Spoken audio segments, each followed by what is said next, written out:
ирсэн л дээ. Би зүгээр сайн уу юу байна да? Би нэгэнд ирсэн байна. За би ер нь нэгэнд нэх ирсэн байгаа.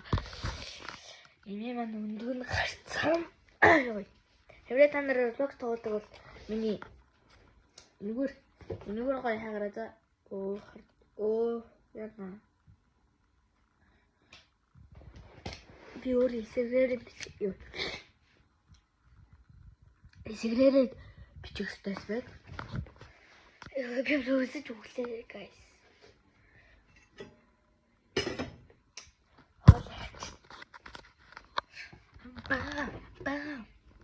Өнөө бичлэгээр нэрээ сайн ууранда та нар яаж YouTube шиг YouTube ч юм бол нэрэн гэсэн дээл тавал баяртай гэстэй.